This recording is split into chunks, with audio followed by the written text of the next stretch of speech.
अस्सलाम वालेकुम। आज की वीडियो में हम करेंगे एक्सरसाइज 15A। ये है जो mathematics book 2D2 7th edition जो न्यू एडिशन है उसी एक्सरसाइज है ये, और इसका हम करेंगे जी question number 1 and question number 2 करेंगे। चैप्टर का नाम है प्रोबेबिलिटी ऑफ सिंगल इवेंट्स। इसके जो पिछले सारे चैप्टर्स हैं करवा चुकी हूँ, और उनके जो प्लेलिस्ट है वो भी मैंने बना दी हैं, तो आप देख लीजिएगा। और अगर अभी तक आपने मेरा चैनल सब्सक्राइब नहीं किया तो उसको सब्सक्राइब कर दीजिए।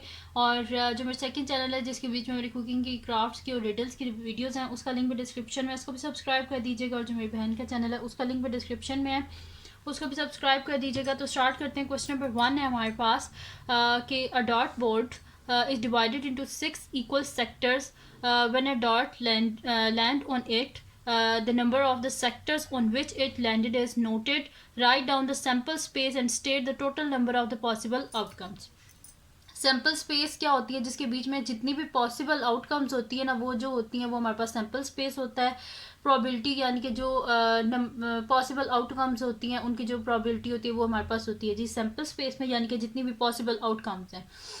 और टोटल नंबर ऑफ आउटकम्स वो होती हैं कि जो एग्जैक्ट होती हैं, जो हमें पता हो। ठीक है, तो अब यहाँ पे मैं इसका सोल्यूशन स्टार्ट करती हूँ। तो यहाँ पे हमारे पास क्या है कि सैम्पल स्पेस में क्या है हमारे पास, कंसिस्ट है 1 2 3 4 5 6, यानी कि उन्होंने खुद ही बताया कि इन्हें 6 इक्वल सेक्टर्स में इनको डिवाइड किया हुआ है। तो मैं यहाँ पे लिखती हूँ द सैम्पल स्पेस, जो पॉसिबल आउटकम्स हैं वो यहाँ पे हम लिख लेते हैं कि क्या है, फिर उनको काउंट करके नंबर इधर लिख देंगे। ठीक है, तो मैं यहाँ पे लिख देती हूँ कि सैम्पल स्पेस कंसिस्ट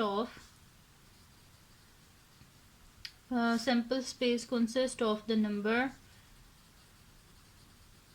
कौन से नंबर है 1 से लेके 6 तक, तो यहाँ पे मैं लिख देती हूँ 1 2 3 4 5 6। ठीक है, अब इनको काउंट करें तो क्या 1 2 3 4 5 6 है। ठीक है, तो पॉसिबल आउटकम्स क्या है? The total number of possible outcomes is equals to क्या हमारे पास 6 है। ठीक है, तो यहाँ पे टोटल आउटकम्स वो हमने लिख दिए हैं और वो हमारे पास क्या आई हैं 6 आई हैं। अब यहाँ पे क्या करते हैं, इसका नेक्स्ट जो क्वेश्चन नंबर 1 जो है वो इतना ही सा था, बस इसमें हमने काउंट करना था total number of possible outcomes और सैम्पल स्पेस को लिखना था। तो यहाँ पे हो गया क्वेश्चन नंबर 1 कंप्लीट। आप चलते हैं नेक्स्ट क्वेश्चन की तरफ। नेक्स्ट क्वेश्चन हमारे पास है कि for each of the following experiment write down the sample space. एक तो सैम्पल स्पेस हमने यानी कि पॉसिबल जो आउटकम्स हैं उनको हमने लिखना है कि वो कौन कौन सी हैं, और फिर उसके बाद उनका नंबर काउंट करके वो हमने लिखना है कि वो कितने हैं। ठीक है, अब इसमें वो कह रहे हैं टॉसिंग अ फेयर टेट्राहेड्रल। यहाँ पे वो कह रहे हैं कि एक हमारे पास डाइस है कि जो कि टेट्राहेड्रल है विद द फेसेस लेबल, जिसके फेस पे लिखा हुआ है 2 3 4 एंड 5 रिस्पेक्टिवली।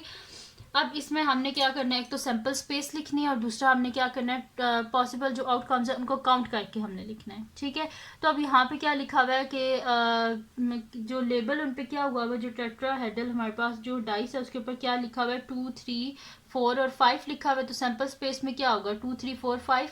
तो मैं यहाँ पे लिख देती हूँ सोल्यूशन में कि the sample space consist of the sample space consists of किस पे 2 3 4 5। ठीक है, सैम्पल स्पेस में हमारे पास क्या है 2 3 4 और 5 है। तो यहाँ पे फिर मैं लिख देती हूँ कि टोटल आउटकम्स क्या होंगी। टोटल नंबर ऑफ आउटकम्स यहाँ पे लिखते हैं। So the total number of outcomes is equals to क्या है 1 2 3 4। इनको काउंट करके बस लिख लेना है, तो 1 2 3 4। तो टोटल नंबर ऑफ आउटकम्स क्या हमारे पास 4 है। नेक्स्ट हमारे पास है, इसका क्वेश्चन है कि drawing card at random from a box containing the identical card labelled ABCDEFGHIJ। अब वो क्या कह रहे हैं हमारे पास कि यहाँ पे क्या है कि एक हमारे पास बॉक्स है जिसके बीच में कार्ड्स पड़े हुए हैं जिनके ऊपर लेबल क्या हुआ हुआ, एक जैसे कार्ड्स हैं लेकिन उनके ऊपर लेबल हुआ हुआ ABCDEFGHIJ, ए से लेके जे तक उनके ऊपर कार्ड्स के ऊपर लिखा हुआ है। अब वो क्या कह रहे हैं हमें कि हमने इसकी सैम्पल स्पेस पे लिखनी है और पॉसिबल आउटकम्स पे लिखने है कि उस कार्ड, अगर हम उस बॉक्स में से कार्ड जो है वो निकालते हैं तो पॉसिबल आउटकम्स कितनी हो सकती हैं। तो अब यहाँ पे सैम्पल स्पेस में हमारे पास क्या है ए से लेके जे तक। तो मैं यहाँ पे लिख देती हूँ सोल्यूशन, और सबसे पहले हमने सैम्पल स्पेस लिखनी है, तो मैं यहाँ पे लिखूंगी the sample space the sample space consists of A, B, C, D, E, F, G, H, I, J, ठीक है। और इनको अगर हम काउंट करें तो कितने 1 2 3 4 5 6 7 8 9 10, ठीक है। तो यहाँ पे लिखती हूँ कि total number of outcomes is equals to total number of outcomes is equals to 10, ठीक है जी। तो यहाँ पे सॉल्व हो गया इसका बी पार्ट भी, टोटल नंबर ऑफ आउटकम्स कितनी है 10 है। अब करते हैं इसका, अभी सही वाले वो प्रोबेबिलिटी वाले क्वेश्चंस जो हैं अभी वो स्टार्ट नहीं हुए, मैं प्रोबेबिलिटी का भी आपको सारा बताऊंगी। अभी जस्ट इसमें क्या था कि सैम्पल स्पेस और टोटल नंबर ऑफ आउटकम्स ही थी। अच्छा, सी पार्ट है इसका कि drawing a disc at random from a bag containing 5 identical red dices and 3 identical blue dices and 2 identical green dices। अब इसमें वो क्या कह रहे हैं कि हमारे पास सैम्पल स्पेस क्या होगी कि अगर हम जो है एक डाइस है, एक रैंडम बैग है कि जिसके बीच में डाइस है, 5 आइडेंटिकल रेड डाइसेस हैं, 3 आइडेंटिकल जो है वो ब्लू डाइसेस हैं, 2 आइडेंटिकल ग्रीन डाइसेस हैं। तो उसकी सैम्पल स्पेस भी हमने लिखनी है और इसका क्या लिखना है, पॉसिबल आउटकम्स क्या हो सकती हैं कि अगर हम एक बॉक्स में से डाइस को निकालते हैं तो उसकी क्या हमारे पास सैम्पल स्पेस भी क्या होगी और उसका टोटल नंबर ऑफ आउटकम्स भी क्या हो सकती हैं। तो सोल्यूशन यहाँ पे सबसे पहले तो सैम्पल स्पेस लिख देते हैं। तो मैं यहाँ पे लिखूँगी कि sample space consist of sample space consist of, अब यहाँ पे क्या लिखा हुआ है, कितने हैं, from a bag containing 5 identical red dices, 5 identical red dices हैं तो इनको काट देते हैं R1 R2 R3 R4 R5, 5 identical red dices से तो मैंने R1 2 3 4 5 लिख दिया। उसके बाद 3 आइडेंटिकल ब्लू डाइसेस हैं, ब्लू यानी कि बी से इसे कर देते हैं डिनोट। तो मैं यहाँ पे लिख देती हूँ कितने डाइसेस हैं, ब्लू हमारे पास 3 हैं तो B1 B2 और B3, ठीक है जी। ये हो गया हमारे पास, मैंने इसे लिख दिया।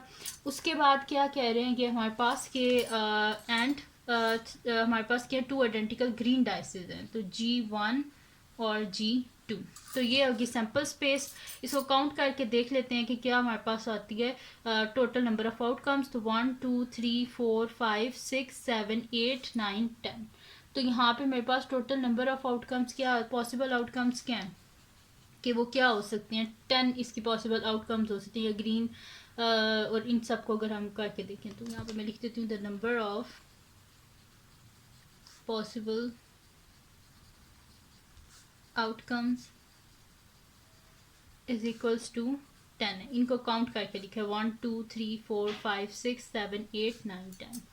अब इसका डी पार्ट है picking a letter at random from a box containing identical card with letter that spell the word teacher. अब यहाँ पे वो कह रहे हैं कि एक बॉक्स है जिसके बीच में जो है वो लेटर्स पड़े हुए हैं, जो मतलब कि लेटर्स जो पड़े हुए हैं उनके ऊपर क्या वर्ड लिखा हुआ है टीचर, लेकिन वो अलग-अलग हर जो लेटर है उसके वो अलग लिखा हुआ है एक कार्ड पे।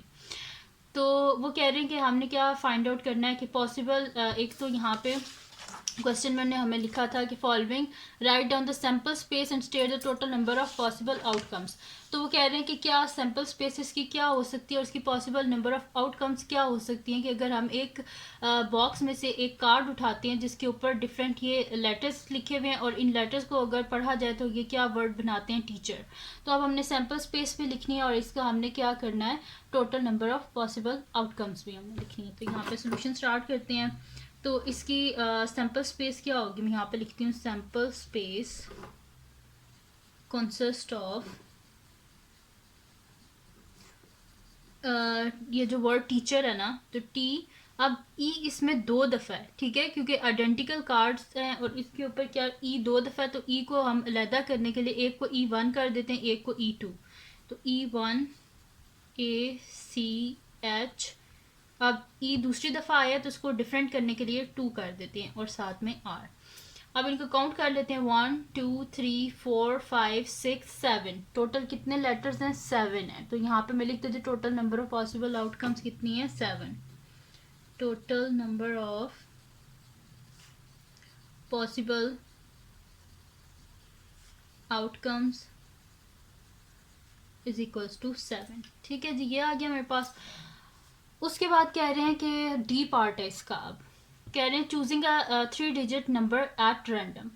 चूजिंग अ 3 डिजिट नंबर, हम कोई भी 3 डिजिट नंबर जो है वो एट रैंडमली अगर वो कह रहे हैं चूज़ करें तो उसकी क्या हमारे पास प्रोबेबिलिटी यानी कि क्या हो सकती है कि क्या मतलब कि हम अगर करें तो प्रोबेबिलिटी हमारे पास क्या आएगी, उसकी सैम्पल स्पेस क्या होगी, उसका हमारे पास जो है वो नंबर ऑफ पॉसिबल आउटकम्स क्या हो सकती हैं। Number basically number possible outcomes हमने लिखनी है। तो हमारे पास इसकी सैम्पल स्पेस क्या होगी, मैं यहाँ पे लिख देती हूँ सोल्यूशन। तो इसकी अगर सैम्पल स्पेस करें तो हमारे पास 3 डिजिट नंबर कहाँ से स्टार्ट होते हैं। लास्ट जो हमारे पास 2 डिजिट नंबर है ना वो 99 होता है। 99 के बाद 3 डिजिट स्टार्ट हो जाते हैं। तो सैम्पल स्पेस क्या मेरे पास आ जाएगी, 100 से स्टार्ट होगी। ठीक है, तो सैम्पल स्पेस कॉन्सिस्ट यहाँ पे लिख देते हैं। सैम्पल स्पेस कॉन्सिस्ट ऑफ हमारे पास कहाँ से स्टार्ट होगी, 100 से। 100 पहला 3 डिजिट नंबर होता है। ठीक है, 100 फिर उसके बाद 101 102 सो ऑन, ये आगे जाता जाएगा। और लास्ट जो हमारे पास 3 डिजिट नंबर होता है ना वो हमारे पास होता है 999, क्योंकि उसके बाद 1000 स्टार्ट हो जाता है और 1000 जो होता है वो 4 डिजिट होता है। तो मैं यहाँ पे लिख देती हूँ 999। अब 100 से लेके 999 तक हमारे पास टोटल कितने नंबर होते हैं, अगर इनको आप काउंट करें तो ये मेरे पास 900 बनते हैं, क्योंकि पिछले 100 तो आप निकाल देना।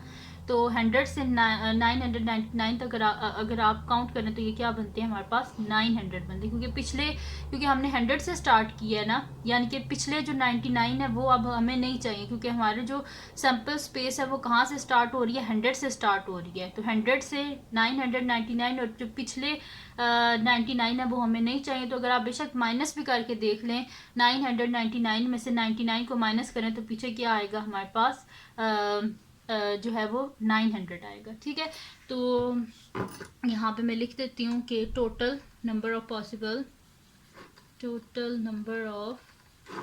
Possible outcomes is equals to 900। ठीक है, वो किस तरह मैंने निकाला, 999 है ना, इसमें से हमारी कहाँ से सैम्पल स्पेस स्टार्ट हुई है, 100 से, यानी कि 1 से लेके 99 तक हमें नहीं चाहिए। तो इस वजह से हम क्या करेंगे, 999 में से जब हम 99 को माइनस करेंगे तो पीछे क्या आएगा, 900 आ जाएगा। ठीक है जी, तो यहाँ पे इसका क्वेश्चन नंबर 2 जो है ये भी कंप्लीट सॉल्व हो गया। तो ये थी जी आज की वीडियो जिसमें मैंने आपको करवाया एक्सरसाइज 15A का जो D2 की एक्सरसाइज है, इसका क्वेश्चन नंबर 1 और क्वेश्चन नंबर 2 करवाया है। तो अगर ये वीडियो आपके लिए हेल्पफुल है तो उसको लाइक कीजिएगा, मेरे चैनल को सब्सक्राइब कीजिएगा और बेल आइकन को लाजमी प्रेस कर दीजिएगा ताकि आपको न्यू आने वाली वीडियोस के बारे में पता चल सके। और जो मेरा सेकंड चैनल है जिसके बीच में कुकिंग की, क्राफ्ट्स की और रिडल्स की वीडियोस हैं, उसका लिंक भी डिस्क्रिप्शन में, उसको भी सब्सक्राइब कर दीजिएगा। और जो मेरी बहन का चैनल है उसको भी सब्सक्राइब कर दीजिएगा और अपनी दुआओं में लाजमी याद रखिएगा। अल्लाह हाफिज़।